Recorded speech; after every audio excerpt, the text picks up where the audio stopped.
Здравейте с първия технически анализ за тази седмица. Казвам се Явор Спасов, брокер съм в BMFN. Ще разгледам основните валутни двойки, златото и среброто. Започвам с евро-долар. Тук на дневна графика виждаме, че все още нисходящия тренд не е покътнат. Корекцията, която се развива от края на юли месец към момента, вече достигна 38,2% корекция по Фибоначи, което ни дава известно основание да предполагаме, че корекцията би могла да приключва в момента. Като ако това действително е така и корекцията се ограничи до това ниво, което е 1.2588, тогава ще прием, че средносрочният тренд в посока надолу продължава и ще очакваме котировките тук да достигнат подкрепата 24.40. Този сценарий е актуален, докато ценовото действие е под 25.88. Т.е. докато е в сила този краткосрочен изходящ тренд.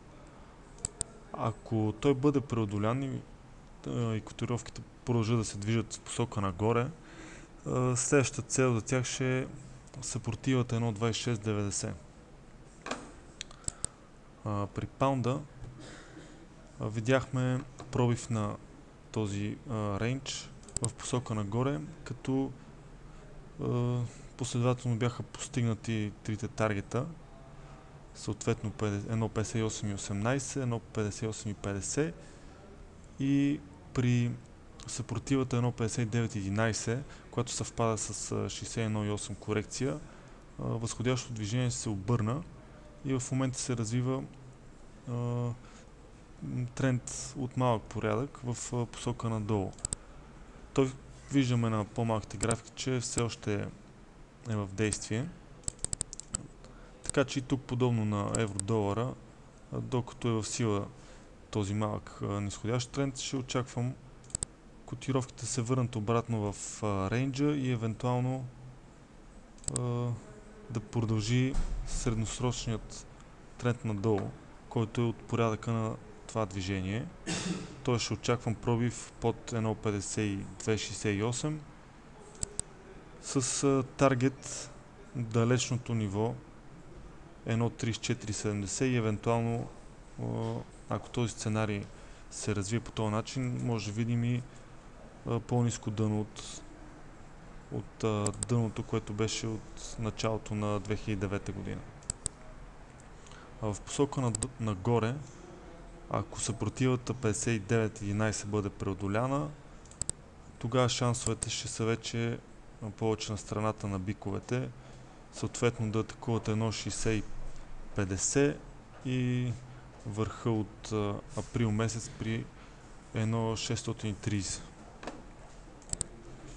При иената, след като котировките излязаха от този нисходящ тренд, миналата седмица рязко обърнаха посоката и коригираха голямата част от това покачване, като в момента се развива възходящ тренд с слаб наклон, което към момента така ми дава основание по-скоро да изчакам и да видя как ще се развие ценовото действие. По-точно дали върха от миналата седмица при 79.65 ще бъде преодолян. Ако това стане, тогава ще се върна към сценария за средносрочния и дори дългосрочния възходящ тренд, който би могъл да се образува тук. Но пак казвам, това ще е при преодоляване на 79.65. Към момента изчаквам да видя дали това ще стане или пък котировките ще се върнат обратно надолу и ако пробият подкрепата 78, тогава вече ще се включа с къси позиции с цел 76 или съответно 75 и 56, като това е в средносрочен план. Ако тези нива бъдат преодоляни, тогава ще предполагам, че трендът в посока надолу, който е на големите графики, ще продължи. При австралийския долар вече котировките са твърдо извън възходящия ценови канал в сиво, което ми дава основание да търгувам с тренда в посока надолу и очаквам котировките да стигнат до долната част на този триъгълен рейндж, която текущо се намира на около 0,9850.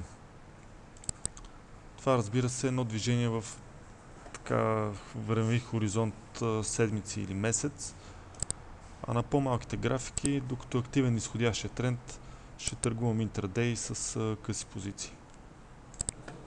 При златото и среброто, също и при двата метала, видяхме изход от тази средносрочна консолидация.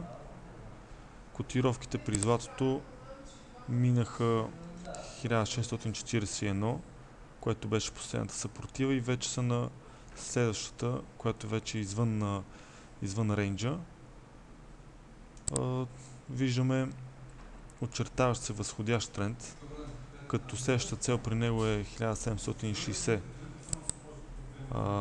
На по-малките графики ще